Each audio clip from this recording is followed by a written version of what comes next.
स्वागत भैया, स्वागत। भगवान राम की खूब बातें मंचों से होती हैं, लेकिन हम बेटों के संघर्ष में माओ का संघर्ष भूल जाते हैं। अयोध्या ने 2 बार संघर्ष देखा। एक बार उसका बेटा 14 वर्ष के लिए अलग हुआ और दूसरी बार उसका बेटा 500 वर्ष के लिए अलग हुआ, 600 वर्ष के लिए अलग हुआ। बहुत सुंदर। क्या टिप्पणी है, क्या टिप्पणी है। इस टिप्पणी पर समर्थन दीजिएगा, समझ में देर से आएगी, लेकिन बहुत बड़ी टिप्पणी आज इस मंच से होती है। आज ये संस्कार शाला कवि सम्मेलन का कार्यक्रम आज सफल हो जाता है। बहुत सुंदर। मेरे बाबा मुझे राष्ट्रीय स्वयंसेवक संघ की शाखाओं में ले जाते थे।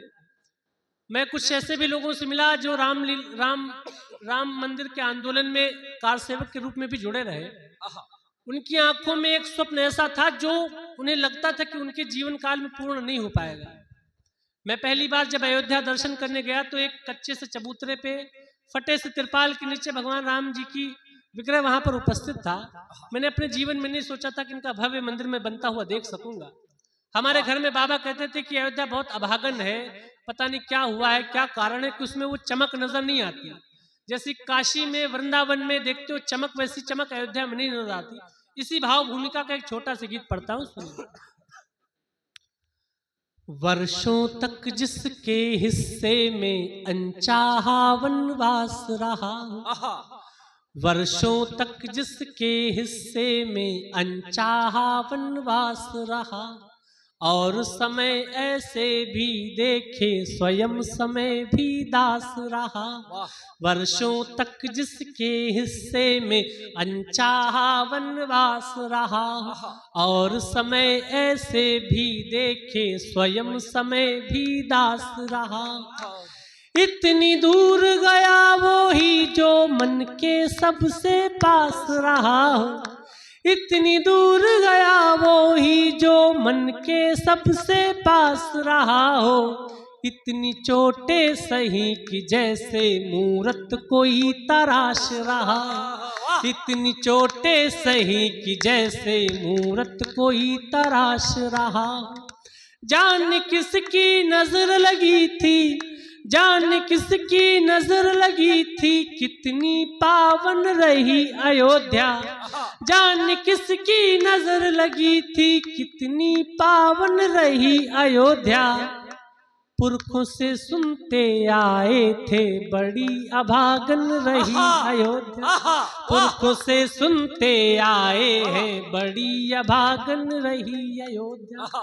पुरखों से सुनते आए हैं बड़ी अभागन रही अयोध्या। क्या भाव है, वाह। अब अयोध्या के साथ हुआ क्या? 500 साल के संघर्ष पे तो लाखों महाकाव्य लिखे जा सकते हैं, लेकिन उसकी पूरी पीड़ा नहीं बयां हो सकती।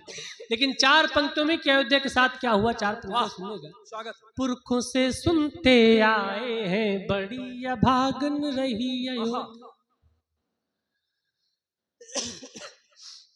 पुरखों से सुनते आए हैं बड़ी अभागन रही अयोध्या। एक बार समर्थन दीजिएगा, मन दीजिएगा। बहुत सुंदर सुन रहे हैं आप सभी। ऐसे श्रोता बहुत कम मिलते हैं। ये पचपेड़वा का नहीं, ये हम लोगों का सौभाग्य है जो आप जैसे लोग हमारे सामने बैठे हुए हैं। एक बार जोरदार तालियां अपने लिए बजाइए कि वाकई आप सुन रहे हैं। मैं जानता हूं आप सुन रहे हैं, खो गए हैं, डूब गए हैं, लेकिन बताते रहिए कि आप डूबे हैं, लेकिन उसके बावजूद भी आप इस मझधार से बाहर निकलना जानते हैं। ये इतनी भूमिका इसलिए बना रहा था क्योंकि इसको लग रहा था कि मैं गीत भूल गया हूं और मैं गीत ढूंढ लूं। मैं थोड़ी थोड़ी चालाकियां समझता हूँ। पुरखों से सुनते आए हैं बड़ी अभागन रही अयोध्या। अब मैं कविता के विद्वानों के समक्ष कविता पढ़ रहा हूँ इस उम्मीद के साथ कि आप कविता के सार तत्व को समझेंगे।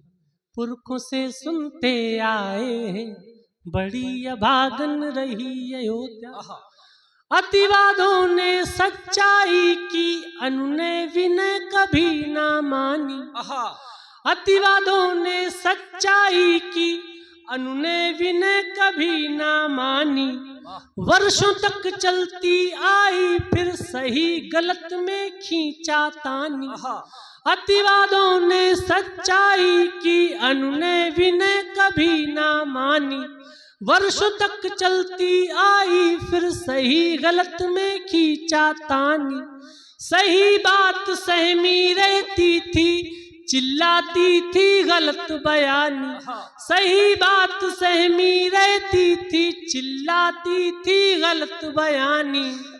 जान कितने कितने दिन तक लाल रहा सरयू का पानी, जान कितने कितने दिन तक लाल रहा सरयू का पानी, जाने कितने कितने दिन तक लाल रहा सरयू का पानी।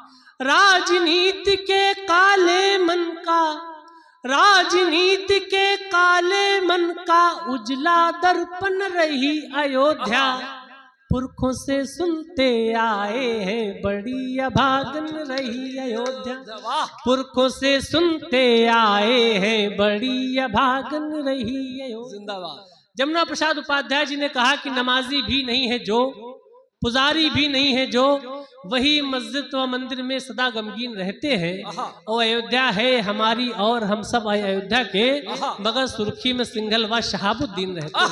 वाह वाह। इस बात का अर्थ इतना है कि सबने अपने अपने पक्ष की खूब बातें कही, लेकिन उस 600 वर्ष के संघर्ष के दौरान अयोध्या के मन में क्या चलता रहा, अयोध्या की क्या इच्छा रही, 4 पंक्तियों में पढ़ता हूँ, सुनिएगा। पुरखों से सुनते आए हैं बड़ी अभागन रही अयोध्या, जिसने केवल इतना चाहा सारे मसले हल हो जाएं। इतना संघर्ष जितना हुआ, जितना खून बहा, अयोध्या कभी नहीं चाहती थी कि इतना संघर्ष हो। जिसने केवल इतना चाहा सारे मसले हल हो जाएं, सूनी गलियों के सन्नाटे फिर से चहल पहल हो जाएं। जिसने केवल इतना चाहा सारे मसले हल हो जाएं, सूनी गलियों के सन्नाटे फिर से चहल पहल हो जाएं। संघर्षों की कालिख वाले किससे बीता कल हो जाएं, संघर्षों की कालिख वाले किससे बीता कल हो जाएं। और अंतिम पंक्ति पे आप सबकी हाथ खुले। संघर्षों की कालिख वाले किससे बीता कल हो जाएं, घर के बेटे के हिस्से के तंबू राजमहल हो जाएं। वाह घर वाह। जिंदाबाद। के बेटे के हिस्से के तंबू राजमहल हो जाए, घर के बेटे के तंबू राजमहल हो जाए, घर के बेटे के हिस्से के तंबू राजमहल हो जाए। बिना राम की राम कहानी, बिना राम की राम कहानी सुनती बेमन रही अयोध्या। पुरखों से सुनते आए हैं बड़ी अभागन रही अयोध्या, पुरखों से सुनते आए हैं बड़ी अभागन रही अयोध्या। अब जितना प्रेम है मुझे एक साथ दीजिएगा, मैं गीत का अंतिम बंद, अपने काव्य पाठ का अंतिम बंद पढ़ के आप सबसे विदा लेता हूं।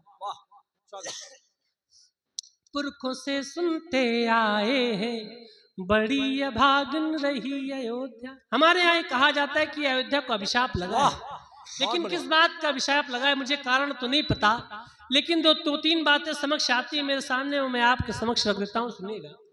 पुरखों से सुनते आए हैं बड़ी अभागन रही अयोध्या। अब अयोध्या अभागन रही क्यों? कुछ कहते हैं दबी जुबां से माँ सीता का शाप लगा है। कुछ कहते हैं दबी जुबां से। आपने वो दर्द उठाया है जो दर्द उठाने में बहुत सारे लोग हिचकते हैं। बहुत सुंदर, शानदार काव्य पाठ। कुछ कहते हैं दबी जुबां से माँ सीता का शाप लगा है, दो जोड़ी बूढ़ी आंखों का पुत्र वियोग विलाप लगा है। कुछ कहते हैं दबी जुबां से माँ सीता का शाप लगा है, दो जोड़ी बूढ़ी आंखों का पुत्र वियोग विलाप लगा है। सूरज को जन्मा है शायद इसीलिए ये ताप लगा है। सूरज को जन्मा है शायद इसीलिए यह ताप लगा है। कोई तो अपराध हुआ है जिसका सिर पर पाप लगा।